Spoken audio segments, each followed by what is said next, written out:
So students, today we are going to start electrochemistry calculation of electrode potential.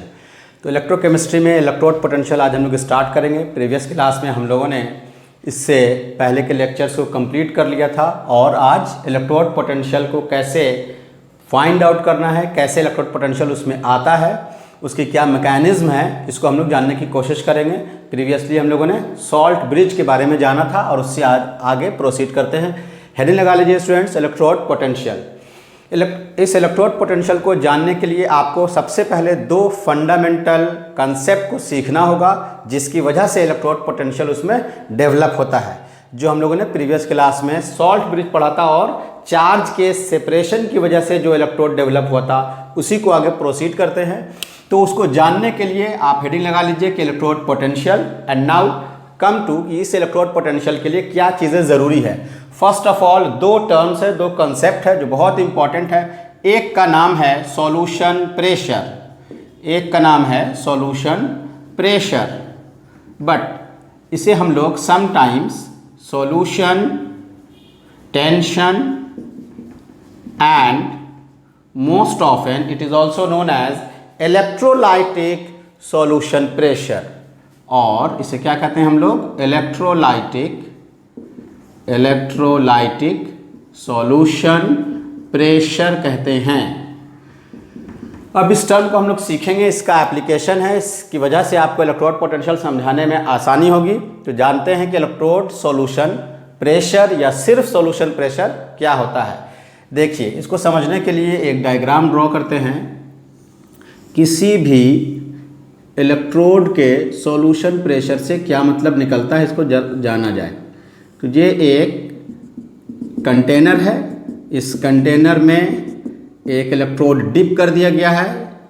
Suppose कर लीजिए किसी metal का electrode इसमें dip कर दिया गया, metal M, either zinc, copper, whatever it में भी। जिस मेटल का इलेक्ट्रोड लिया जाएगा इसमें उसी के मेटल के सॉल्यूशन इलेक्ट्रोलाइटिक, यानी उसी के मेटल सॉल्ट इलेक्ट्रोलाइटिक सॉल्यूशन के तौर पर यूज़ किए जाएंगे। तो होता क्या है कि जब कोई इलेक्ट्रोड अपने ही मेटेलिक सॉल्ट के इलेक्ट्रोड सॉल्यूशन को डुबाया जाता है तो ये मेटल अपने ही इलेक्ट्रोलाइटिक सॉल्यूशन में डिसॉल्व है। तो इसमें होता क्या है कि ये मेटल आयंस के फॉर्म में, किस फॉर्म में, आयंस के फॉर्म में, मेटल पॉजिटिव आयंस के फॉर्म में इलेक्ट्रोड से निकल के इस सॉल्यूशन में जाता रहेगा। तो ये जो टेंडेंसी है किसी भी इलेक्ट्रोड मेटल की, जिसकी वजह से वो अपने पॉजिटिव आयंस के फॉर्म में अपने सॉल्यूशन में डिसॉल्व होता चला जाता है, पास होता चला जाता है, उस टेंडेंसी को इलेक्ट्रोलाइटिक सॉल्यूशन प्रेशर या सॉल्यूशन प्रेशर कहते हैं। इसे हम आपको नोट करा देते हैं स्टूडेंट्स। तो नोट कर लिया जाए ये है क्या, ये डेफिनेशन आप नोट कर लें। The metal electrode has tendency to pass into electrolytic solution in the form of positive ions। Metal ions के फॉर्म में क्या होगा, अपने ही इलेक्ट्रोलाइटिक सॉल्यूशन में चला जाएगा। इसी टेंडेंसी का नाम, किसी भी मेटल इलेक्ट्रोड के अपने इलेक्ट्रोलाइटिक सॉल्यूशन में मेटल आयंस के फॉर्म में डिसॉल्व होने की टेंडेंसी का नाम क्या है, this tendency of metal electrode is known as, क्या कहते हैं इसे हम लोग, इलेक्ट्रोलाइटिक सॉल्यूशन प्रेशर, और मोस्ट कॉमनली इसको हम लोग सिर्फ सॉल्यूशन प्रेशर भी कहते हैं। और सॉल्यूशन प्रेशर जिसे हम लोग कॉमनली एसपी लिखेंगे, और सॉल्यूशन टेंशन जो आप ऊपर में देख रहे हैं। तो एक टर्म आपका हो गया सॉल्यूशन प्रेशर का। मेटल इलेक्ट्रोड का अपने मेटल आयंस के फॉर्म में इलेक्ट्रोलाइटिक सॉल्यूशन में डिसॉल्व हो जाना क्या कहलाता है, सॉल्यूशन प्रेशर कहलाता है। दूसरा एक टर्म है ऑस्मोटिक प्रेशर। तो ये दो टर्म इलेक्ट्रोकेमिस्ट्री में इलेक्ट्रोड पोटेंशियल को समझने के लिए बहुत इंपॉर्टेंट हैं। तो ये जो ऑस्मोटिक प्रेशर है या ये जो इलेक्ट्रोलाइटिक सॉल्यूशन प्रेशर है, ये प्रीवियसली जो आपने सॉल्यूशन चैप्टर में पढ़ रखा है ये उससे डिफरेंट है। ये उससे आप रिलेट करके मिंगल नहीं करेंगे कंसेप्ट को, वरना आपको ये बातें समझ नहीं आएंगी। ये ऑस्मोटिक प्रेशर। अब ऑस्मोटिक प्रेशर क्या है, तो इसको भी समझने के लिए देखिए एक डायग्राम फिर यहाँ पास हम लोग ड्रॉ करते हैं। एक मेटल इलेक्ट्रोड कंटेनर में सॉल्यूशन रखा हुआ है, और अब इसमें क्या होगा स्टूडेंट्स, आपको याद करना है थोड़ी सी बात प्रीवियसली। तो आपको याद होगा कि कॉपर जो हाफ सेल के फॉर्म में जो राइट साइड में था, उसमें हमने आपको क्या बतलाया था। सपोज कर लीजिए कि ये अगर कॉपर का इलेक्ट्रोड था, तो आपको याद होगा कि कॉपर के आयन सॉल्यूशन से अब एकदम अपोजिट, पहला जो फिनोमेना जस्ट उसका अपोजिट है। आप कह सकते हैं कि osmotic pressure electrolytic solution pressure का जस्ट क्या है, रिवर्स प्रोसेस है, अपोजिट। इसमें क्या हो रहा है, देखिए मेटल आयंस अपने इलेक्ट्रोलाइटिक सॉल्यूशन से, ध्यान दीजिए इधर, अपने इलेक्ट्रोलाइटिक सॉल्यूशन से इस इलेक्ट्रोड पर डिपॉजिट हो रहा है। क्या हो रहा है, डिपॉजिट हो रहा है। तो इस टेंडेंसी का नाम, जिसमें कोई इलेक्ट्रोलाइटिक सॉल्यूशन से मेटल आयंस अपने ही मेटल पर क्या होने लगे, इलेक्ट्रोड पर डिपॉजिट होने लगे, तो उससे हम लोग क्या कहेंगे, ऑस्मोटिक प्रेशर कहेंगे या इलेक्ट्रोलाइटिक ऑस्मोटिक प्रेशर कहेंगे। ये क्या है, ये इसका अपोजिट है। The tendency of metal ions, the tendency of metal ions to get deposited on electrode, is called osmotic pressure।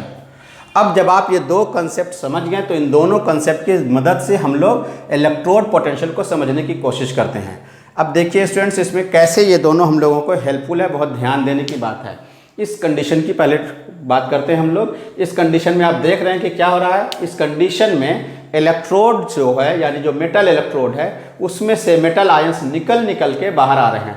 आप इसको कंसीडर करने के लिए अपने लिए इमेजिन कर सकते हैं, it is like that of zinc electrode. तो इसमें मेटल आयंस यानी like that of Zn2 positive metal ions के फॉर्म में ये क्या होगा, निकल के बाहर आता चला जाएगा। जैसे ही ये टेंडेंसी होगी, ये सिचुएशन होगा, वैसे हालत में ये हो क्या रहा होगा, तो यहाँ सॉल्यूशन में पॉजिटिव मेटल आयंस, ध्यान दीजिए, पॉजिटिव, पूरा का पूरा सॉल्यूशन आपका कैसा हो जाएगा, positively charged. Yes, solution becomes क्या हो गया, पॉजिटिवली चार्ज्ड। इस स्थिति में सॉल्यूशन आपका पॉजिटिवली चार्ज हो जाएगा। और ये जो आप देख रहे हैं इलेक्ट्रोड जो है, इसमें इसने कैसे आया होगा, तो ये आया होगा इलेक्ट्रॉन रिलीज करके। तो इसने अपने रॉड पर यानी मेटल के ऊपर में क्या रिलीज करके रख दिया, इलेक्ट्रॉन निगेटिवली चार्ज। पूरा का पूरा जो रॉड है, ये रॉड आपका कैसा हो गया, ये हो गया आपका निगेटिवली चार्ज। तो देखिए ये है निगेटिवली चार्ज और पूरा का पूरा सॉल्यूशन पॉजिटिवली चार्ज। तो इलेक्ट्रोड एंड इलेक्ट्रोलाइटिक सॉल्यूशन के इंटरफेस पर क्या डेवलप हो गया, चार्ज सेपरेशन, जो आपको हमने पिछले इसमें भी बतलाया था। Whenever there is charge separation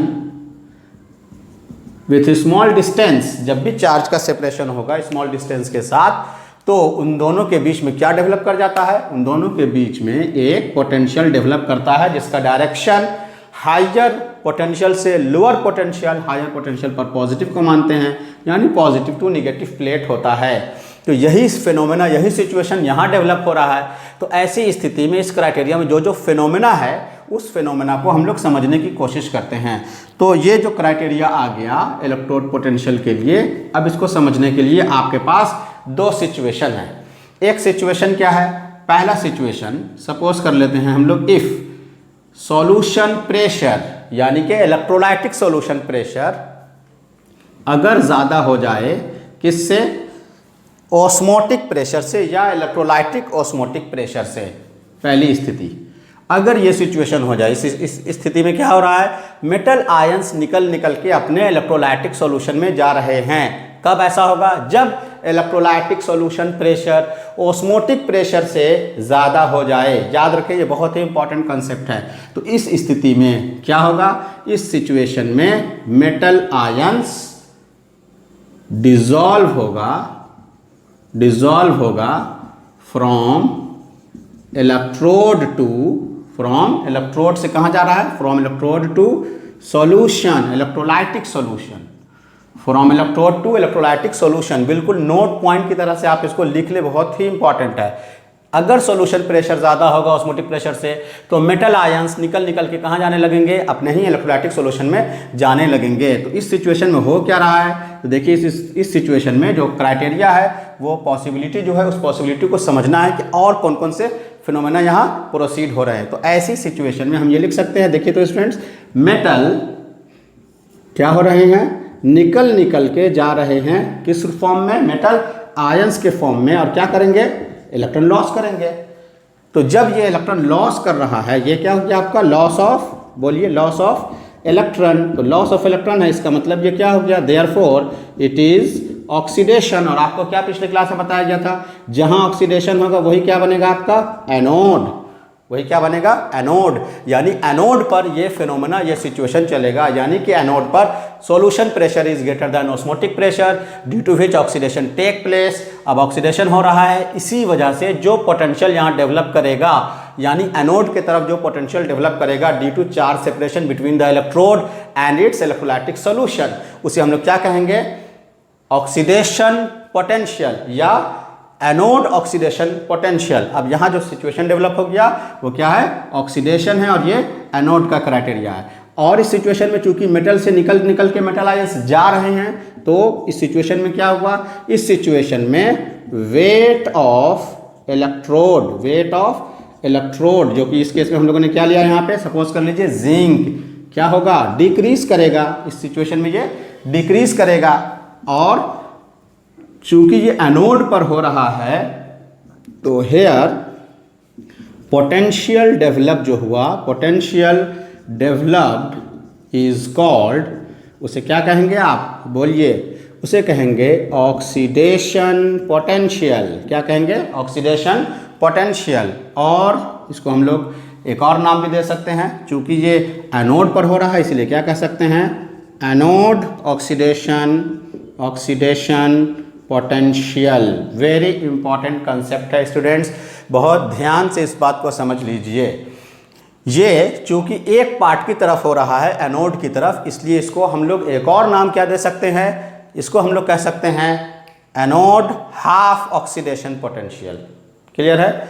and now अब आते हैं हम लोग इस सिचुएशन की तरफ। ये जो केस 2 है, ये आपका क्या है, केस 1। इसको आप क्या मान लें, दिस इज योर सिचुएशन 1। अब case 2 just opposite of the first situation. Case 2 में क्या होगा स्टूडेंट्स, यहाँ क्या है, solution pressure is greater than osmotic pressure. तो अब इस सिचुएशन में क्या होने वाला है, ध्यान से देखिए। अब इधर बिल्कुल अपोजिट है, शॉर्ट में आप इसको समझें तो सेकंड सिचुएशन में सॉल्यूशन प्रेशर कम है और इस बार ऑस्मोटिक प्रेशर ज़्यादा है। तो अगर ऑस्मोटिक प्रेशर ज़्यादा होगा तो आपको क्या बतलाया गया, इलेक्ट्रोलाइटिक सॉल्यूशन से मेटल आयंस इसके ऊपर डिपॉजिट होते चले जाएंगे। बहुत ध्यान से देखिए, ये है आपके केस 2 का diagram, this is your case 2। तो ये जब इसके ऊपर डिपॉजिट होते चले जाएंगे, तो डिपॉजिट जब होगा तो यहाँ जो इलेक्ट्रॉन है, जो इलेक्ट्रॉन किधर से आया था, इधर से जो इलेक्ट्रॉन जिंक ने रिलीज किया वो ट्रांसफर होकर कॉपर प्लेट की तरफ आया। तो ये मेटल आयंस इसके ऊपर जो 2 इलेक्ट्रॉन थे उसको गेन करेगा, यानी यहाँ पे मेटल आयन 2 इलेक्ट्रॉन, कॉपर अगर है तो 2 इलेक्ट्रॉन गेन कर रहा है। और किस फॉर्म में चला रहा है, metal in solid state. General form में क्या लिखेंगे, metal ions gains electron which is release from the first condition and becomes metal in solid state. तो यहाँ क्या हो रहा है, गेन ऑफ इलेक्ट्रॉन। क्या हो रहा है यहाँ, गेन ऑफ इलेक्ट्रॉन। तो गेन ऑफ इलेक्ट्रॉन है तो इसे आप क्या कहेंगे, रिडक्शन। और जहाँ रिडक्शन होता है वही आपका क्या बनता है स्टूडेंट्स, यस, वही आपका क्या बनता है, कैथोड। तो यहाँ पे ये कब होगा, ये तब होगा जब solution pressure is less than osmotic pressure. तो जब ये लेस देन ऑस्मोटिक प्रेशर हुआ तो ऐसी स्थिति में क्या हुआ, ऐसी सिचुएशन में मेटल आयंस, उल्टा एकदम बोलिए, फ्रॉम इलेक्ट्रोलाइटिक सॉल्यूशन क्या हो जाएगा, from electrolytic solution get deposited to metal electrode solution से निकल के अब ये मेटल के ऊपर चले जाएंगे। जब ये पॉजिटिवली चार्ज इसके ऊपर तेज़ी के साथ जा रहा है तो अब आपका जो रॉड है ये इस रॉड को कैसा बना देगा, रॉड को बना देगा पॉजिटिवली चार्ज, और उसके कंपैरिजन में ये जो आपका सॉल्यूशन है ये सॉल्यूशन कैसा हो जाएगा, निगेटिवली चार्ज्ड। तो इस बार आपका सॉल्यूशन कैसा हो गया student, solution is negatively charged. और उसके कंपैरिजन में जो आपका रॉड है, जो आपका रॉड था मेटल, वो कैसा हो गया है, वो हो गया पॉजिटिवली चार्ज्ड। तो क्या पता चला, again there is separation of charge. और जब भी चार्ज का सेपरेशन हो विथ स्मॉल डिस्टेंसेज देन आपको मालूम होना चाहिए whenever there is separation of charge with small distance a potential has been developed. तो एक पोटेंशियल किधर डेवलप हो गया, कॉपर प्लेट की तरफ डेवलप हो गया, या हम ये कहें ज़्यादा बेटर होगा उधर डेवलप हुआ जिधर रिडक्शन हो रहा है यानी कैथोड पर, तो इसे रिडक्शन पोटेंशियल कहेंगे। जो पोटेंशियल एनोड की तरफ हुआ था उसे एनोड पोटेंशियल नाम दिया गया था। तो नेक्स्ट में सिचुएशन में क्या हो रहा है, इस सिचुएशन में देखिए ध्यान दीजिए, मेटल आयंस क्या कर रहे हैं, मेटल आयंस इलेक्ट्रॉन को गेन कर रहे हैं इलेक्ट्रॉन को, और किस में कन्वर्ट हो जा रहे हैं, मेटल इन सॉलिड स्टेट में कन्वर्ट हो जा रहे हैं। क्लियर है। एंड और क्या हो रहा है, चूंकि ये गेन कर रहा है इसलिए जो इलेक्ट्रोड का वेट है वो थिक होता चला जाएगा और वेट बढ़ता चला जाएगा। तो वेट ऑफ इलेक्ट्रोड क्या होता चला जाएगा, इंक्रीज करता चला जाएगा। वेट ऑफ इलेक्ट्रोड यहाँ क्या हुआ था, डिक्रीज, इधर क्या हो जाएगा, इंक्रीज करता चला जाएगा। और क्या होगा, एक पोटेंशियल डेवलप करेगा जिसे हम लोग, चूंकि कैथोड की तरफ हो रहा है, कैथोड पोटेंशियल कहेंगे। फिफ्थ में इसका जो पोटेंशियल डेवलप होगा, पोटेंशियल इज कॉल्ड, पोटेंशियल जो डेवलप होगा, देखिए यहाँ लिख देते हैं, जो पोटेंशियल डेवलप होगा, potential developed is called reduction potential. क्या कहेंगे इसे हम लोग, रिडक्शन पोटेंशियल।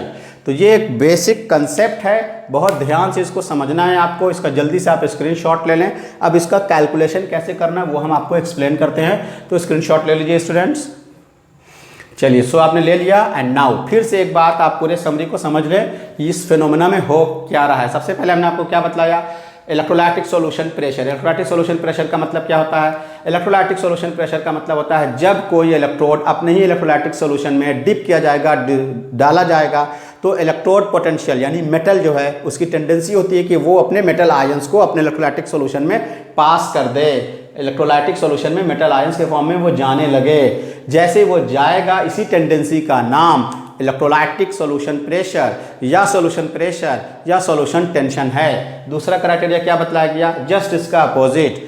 कभी कभी क्या होगा कि जैसे ही इस इलेक्ट्रोड को आप इस इलेक्ट्रोलाइटिक सॉल्यूशन में डिप करेंगे तो सॉल्यूशन में जो चीज़ इलेक्ट्रोलाइटिक सॉल्यूशन के फॉर्म पे मौजूद है, मेटल आयंस, यानी आपको याद होगा कि अगर ये जिंक का है तो इसमें पहले से ZnSO4 है यानी Zn2 पॉजिटिव आयंस, और ये अगर कॉपर का है तो CuSO4 यानी इसको जब आप तोड़ेंगे 2 पॉजिटिव एंड 2 निगेटिव, तो इस सॉल्यूशन का जो मेटल आयंस है यानी कॉपर है वो इसके ऊपर डिपॉजिट होने लगेगा। तो जस्ट उसका अपोजिट टेंडेंसी है। जब ये इसके ऊपर डिपॉजिट होने लगता है तो इस टेंडेंसी का नाम हम क्या रखते हैं, ऑस्मोटिक प्रेशर। ये सॉल्यूशन प्रेशर या ऑस्मोटिक प्रेशर जो है, जो चैप्टर आपने सॉल्यूशन पढ़ा था और ऑस्मोटिक प्रेशर उसे पढ़ा था, उससे बिल्कुल अलग कॉन्सेप्ट है। उस दोनों को आप मिंगल नहीं करेंगे। ये इलेक्ट्रोलाइटिक टेंडेंसी है ऑस्मोटिक प्रेशर के टर्मिनोलॉजी में। अब जब ये दोनों टर्म आप जान गए तो कब क्या फिनोमेना होगा, ये टेबल आपको बहुत आसानी से एक्सप्लेन करता है। अगर आपका सॉल्यूशन प्रेशर ज़्यादा है तो सॉल्यूशन प्रेशर ज़्यादा होगा तो क्या होगा स्टूडेंट्स, इलेक्ट्रोड पोटेंशियल में मेटल आयंस निकल के इस सिचुएशन में अपने इलेक्ट्रोलाइटिक सॉल्यूशन में जाने लगेंगे।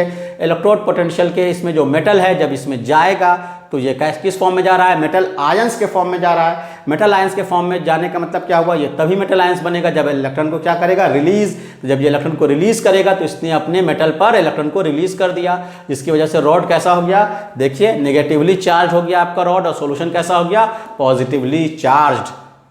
इस सिचुएशन को, इस फिनोमेना को यहाँ हम लोगों ने दिखलाया है। मेटल आयंस के फॉर्म में रिलीज हुआ और इलेक्ट्रॉन जो था वो अपने ही इलेक्ट्रोड पर आ गया निगेटिवली चार्ज। तो देखिए निगेटिव एंड पॉजिटिव चार्ज का एक सेपरेशन डेवलप हो गया इसके इंटरफेस पर, इलेक्ट्रोड एंड इलेक्ट्रोलाइटिक सॉल्यूशन के इंटरफेस पर। जैसे ही दो चार्ज का सेपरेशन क्रिएट होता है, पोटेंशियल डेवलप कर जाता है। पोटेंशियल डेवलप कर गया, किधर डेवलप कर गया, जिधर ये फिनोमेना हो रहा है, यानी लॉस ऑफ इलेक्ट्रॉन, यानी ऑक्सीडेशन। इसीलिए इसे हम लोग ऑक्सीडेशन पोटेंशियल कहेंगे, जो कि किधर हो रहा है, एनोड पर। चूंकि मेटल आयंस के फॉर्म में रिलीज हो गया, इसलिए इसका मास डिक्रीज करेगा, दैट्स इट।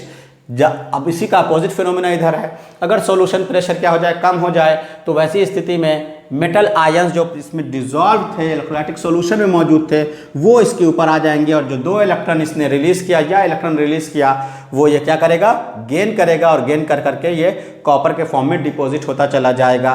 तो सॉल्यूशन प्रेशर ज़्यादा हुआ ऑस्मोटिक प्रेशर से, तो मेटल आयंस इलेक्ट्रोलाइटिक सॉल्यूशन से इस पर डिपॉजिट कर गए। चूंकि ये गेन कर रहा है इलेक्ट्रॉन को, गेन ऑफ इलेक्ट्रॉन क्या है, रिडक्शन, इसीलिए इसे रिडक्शन पोटेंशियल कहते हैं। तो ये फिनोमेना है, ये सिचुएशन है इलेक्ट्रोड पोटेंशियल के डेवलपमेंट का।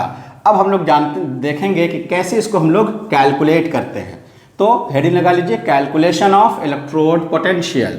अब हम लोग इसको एक न्यूमेरिकल फॉर्म देने की कोशिश करेंगे कि इसको कैलकुलेट कैसे किया जाता है।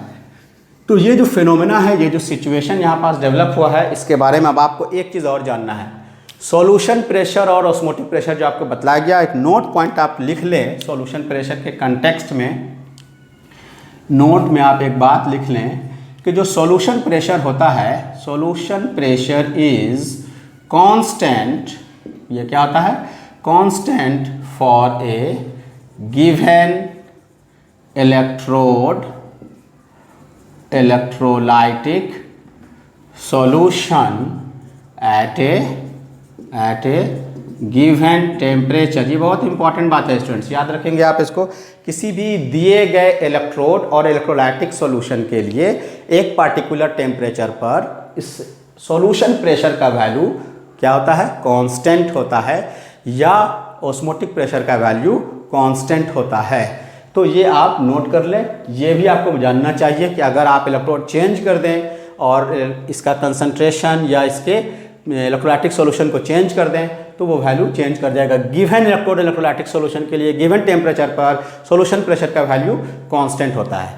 एंड नाउ अब आते हैं हम लोग इसके कैलकुलेशन पर बात करते हैं। तो कैलकुलेशन पर बात करने के लिए ये जो दो सेपरेट कंटेनर आपको बनाए गए, आपको याद होगा इन्हीं दोनों को जब हम लोग कंबाइन करते हैं, तो हम लोगों को इलेक्ट्रोकेमिकल सेल बन गया था। अब उसी दो अलग अलग फिनोमेना को देखिए हम यहाँ क्या कर रहे हैं, कंबाइन कर रहे हैं। बिल्कुल ध्यान दीजिए स्टूडेंट्स, बहुत सिंपल फॉर्म में आप इसको समझ लेंगे। ये था आपका लेफ्ट साइड, देख रहे हैं, लेफ्ट साइड हम लोगों ने किसको बनाया था, इसके लिए हमने आपको एक ट्रिक सिखा दिया था, एक नॉमिनल सा LOAN। ये वैलिड है सिर्फ और सिर्फ गैल्वेनिक सेल के लिए, इलेक्ट्रोलाइटिक सेल के लिए नहीं वैलिड होगा, ये गैल्वेनिक या वोल्टाइक सेल के लिए। तो लेफ्ट साइड ऑक्सीडेशन वाला पोर्शन होगा, जो ऑक्सीडेशन होगा वो एनोड का कंटेक्स्ट रखेगा और उसका इलेक्ट्रोड पोटेंशियल वो जो है इलेक्ट्रोड निगेटिवली चार्ज होगा। ये हम लोगों का क्या था, याद कीजिए, जिंक। और यहाँ सॉल्यूशन क्या है, ZnSO4।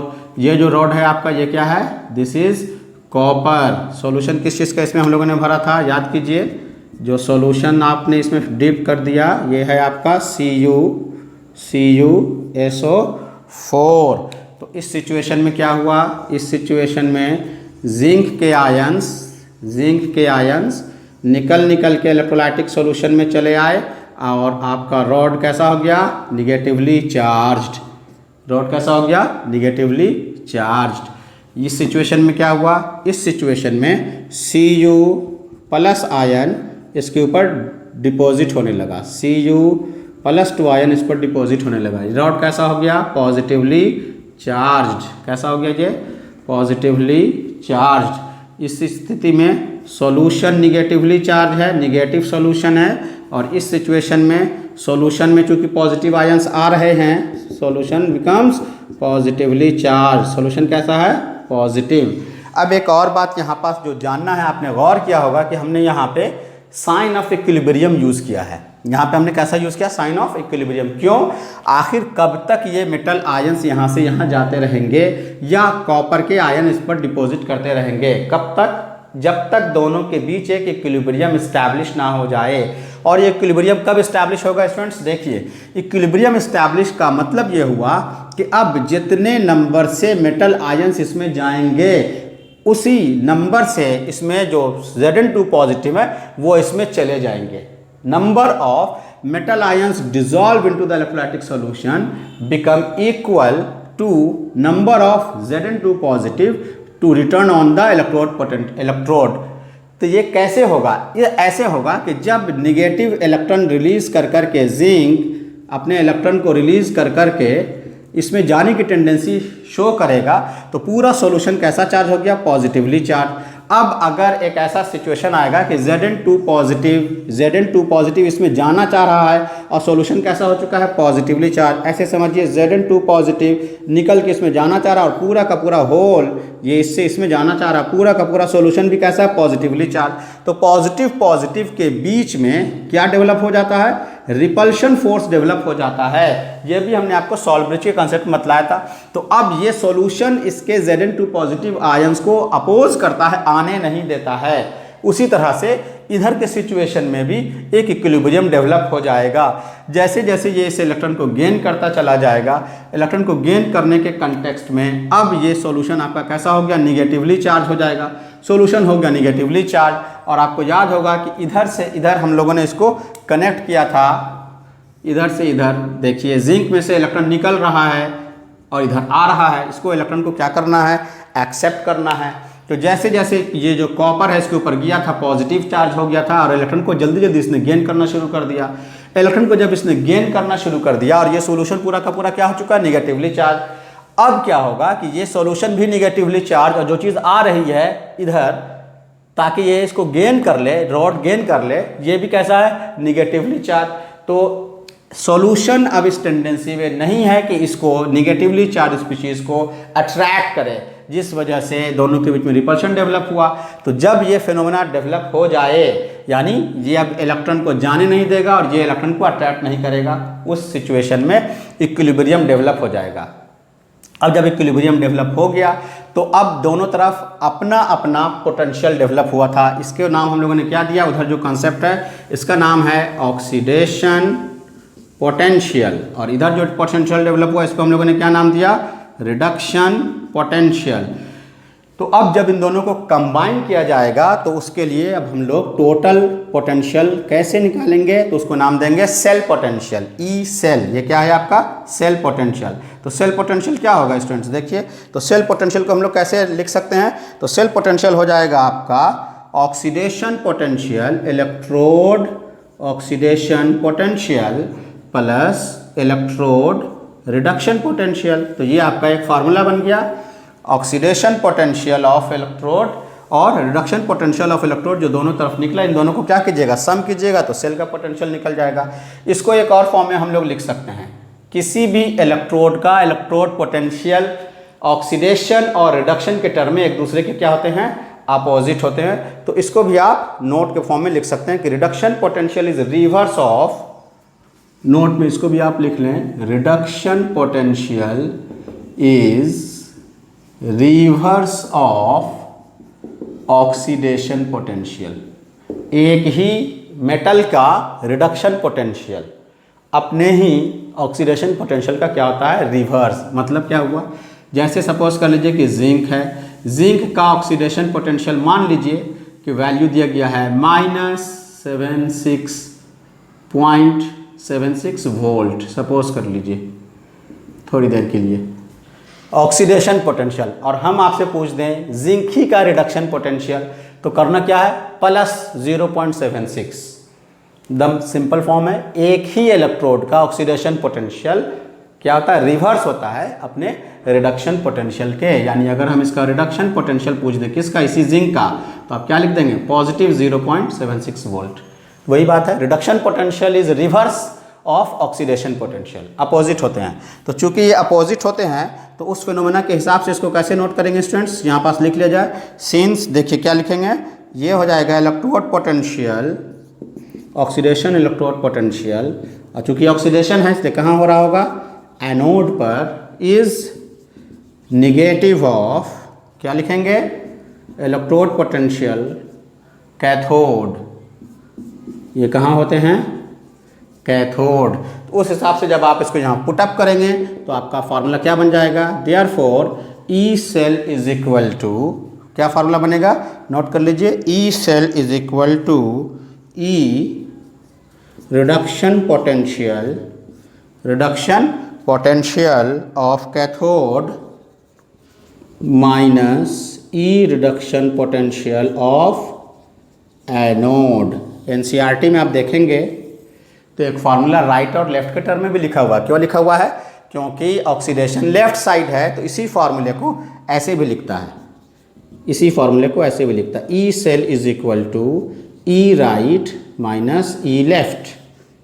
लेकिन आप कैथोड एनोड के फॉर्म में याद रखेंगे, राइट साइड क्या होता है, कैथोड, राइट साइड क्या है, कैथोड, और लेफ्ट साइड क्या होता है, एनोड, इसलिए ऐसे लिख दिया जाता है। बट आपको लेफ्ट राइट के चक्कर में नहीं पड़ना है, आपको क्या याद रखना है, आपको ऐसे याद रखना है, ई सेल कैसे निकालेंगे आप, तो सीधा सीधा बात है, E cathode minus E anode, सबसे सिंपल फॉर्म में E cell is equal to क्या याद रखना है, E cathode minus E anode, सबसे इजी फॉर्म ये है याद रखने का। माइनस क्यों होगी आपको बतला चुके हैं, क्योंकि ऑक्सीडेशन पोटेंशियल अपने ही रिडक्शन पोटेंशियल के, यानी मेटल सेम है, उसी का ऑक्सीडेशन पोटेंशियल उसी का रिडक्शन पोटेंशियल एक दूसरे का अपोजिट होता है, इससे निगेटिव साइन आ जाता है।